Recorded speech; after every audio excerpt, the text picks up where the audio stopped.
I'd like to start with you and understand a little bit more about which emerging trends do you see shaping executive roles in 2025? Thanks, Claire. So I'm going to agree with our participants in that technology is going to have a significant impact over the next few years, and in particular, artificial intelligence, machine learning. It is many people are using it in various forms today, from Chat GPT to Copilot, et cetera. I think we are still learning how that's going to impact day-to-day work. I think most people would tell you that AI, ML will not replace people in what they do, but it will augment what they do and create efficiencies, hopefully, as things go forward. And I can tell you in our own work, it's very early as to how we're learning to apply those technologies. So the workplace will absolutely evolve.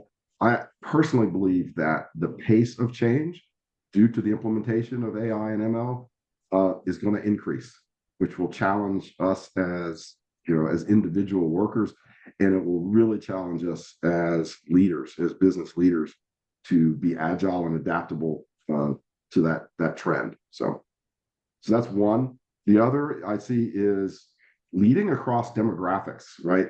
As things change. Gen Z is really kind of taking over the workforce. They have very different motivations from myself being a Gen Xer. Leading those types of individuals who are really in many cases purpose-driven, very intentional about their careers and their personal lives, and really inclusion, right? And I separate inclusion from the standard DEI initiatives, because I think they take a broader perspective on it. And that's something that many from the boomer generation and Gen X and even the millennials don't fully understand and how to lead. So that's an adaptation that has to happen as we're leading those demographics. And when Gen Alpha starts coming through the workforce, it's going to be even more pronounced because of the effect that COVID has had on individuals. So those are just two of the trends that I see. Hey, so thanking you. AI and then leading across demographics. I think it's going to be fascinating as we get all of these generations together working. And it's not going to be too long when we've got the alpha generation working with us as well. Most of them should be in school still, but they will be working with us soon. Adam, I'd love to hear from you and some insights as well on this. Yeah, and I agree with everything Ken said there. And it won't be a surprise to hear that technology is the prism through which I see trends emerging. I've taken a slightly sort of different view on this. At a macro level, I think one of the most interesting changes that we'll all observe is the redefinition and labeling of traditional sectors. I think that businesses are becoming much more defined by their underlying technology and the consumer engagement model which they utilize. And of course, when you look at businesses that way, of course, you start to break down the walls of traditional sector silos. And so I'm not saying that sectors disappear. Of course, they won't. There's a lot of, idiosyncratic things that have to exist inside certain sectors. Within FS, healthcare regulation is a good example. But I think you can't look at them in the same way as perhaps we used to. And I think that will really impact, the job market. It will impact how businesses look and think about talent. And to the point of this discussion, I think it will dramatically impact the influence that executives can have on both their careers and, of course, before that, their job searches. That's me, Claire. Thank you, Adam. Interesting angle to take that. We are going to see a lot of changes happening within the global market. I mean, what's going to be there in the next 3 to 4 years? But also, again, I like the fact that what are they looking for in talent? What are we seeing, the trends that have come through in the future? So we're going to talk about that later, I know. Roy, how can executives proactively adapt to these trends to maintain a competitive edge? Excellent question.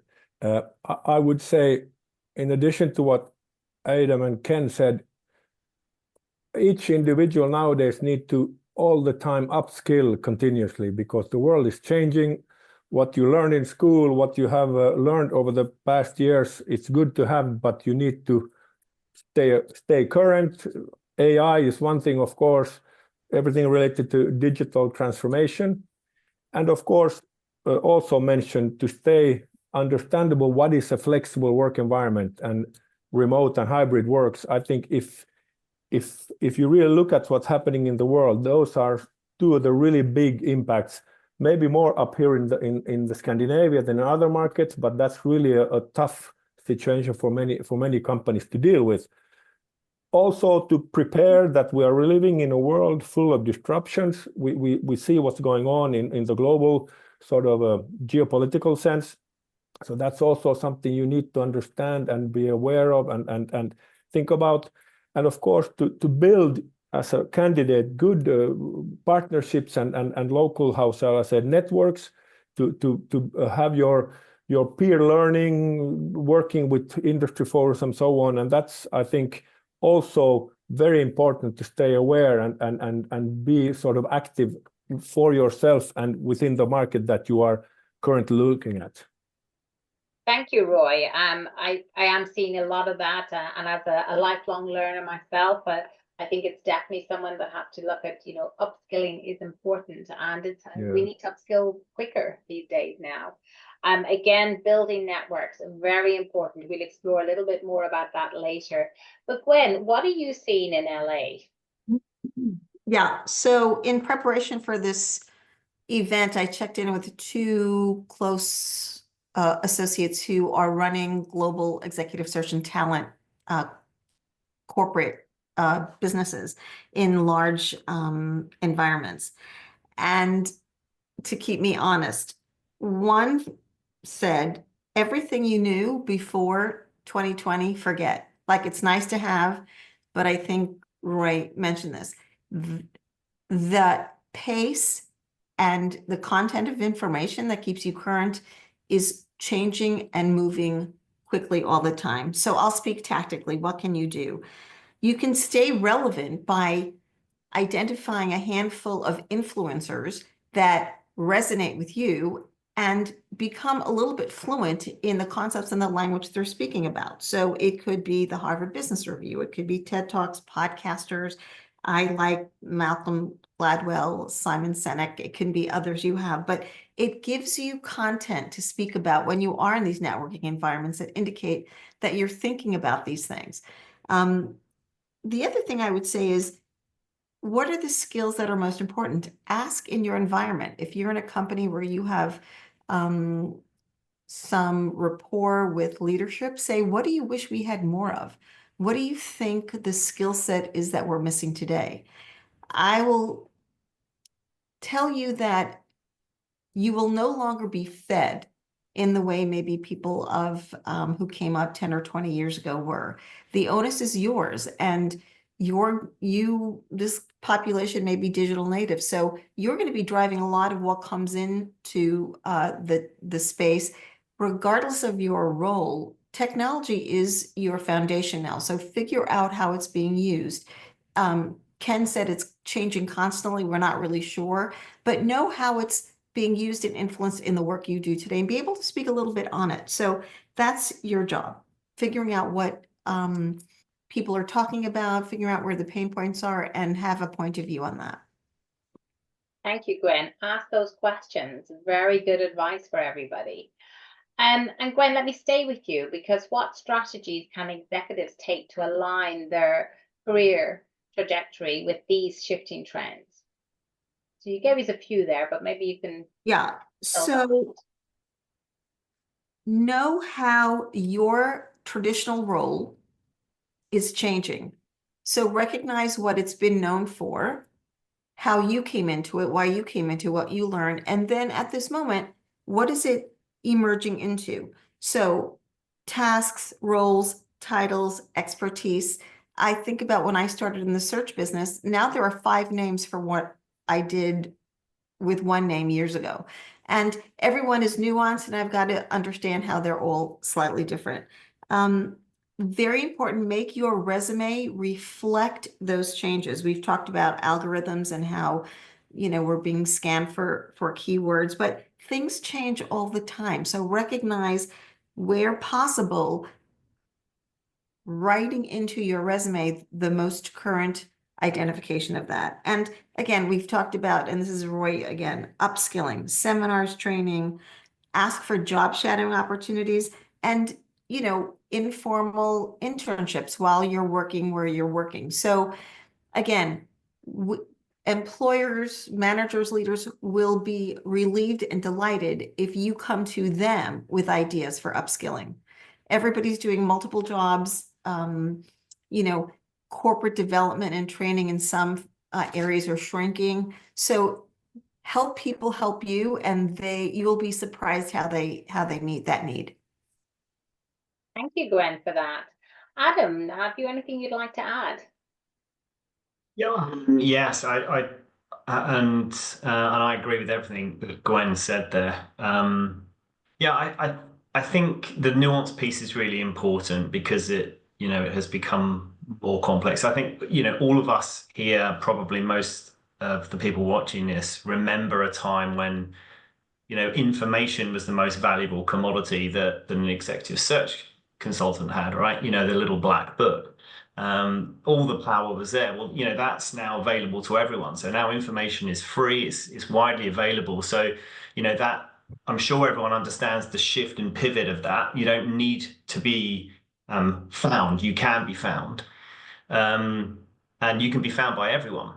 So then the question becomes, well, how do you get seen? And I think being seen is about, understanding your place, right? To Gwen's point, you have to know where you fit in the cube of, sector, function, and technology, consumer engagement model. If you can articulate that and you have some understanding because you've, taken some advice from Ken and Roy here on upskilling and knowledge, your ability to convey your narrative so that what you have is a memorable place in the job market, and you understand where your value was and you understand where your value will be. Those are really powerful things from our side of the table when we speak to candidates. Thank you, Adam. I mean, that's really important. I know that we've spoke about this before, that when a candidate reaches out to a search firm or reaches out to you, Adam, it's good that they know what they want to do. There's no point in reaching out to you to get advice.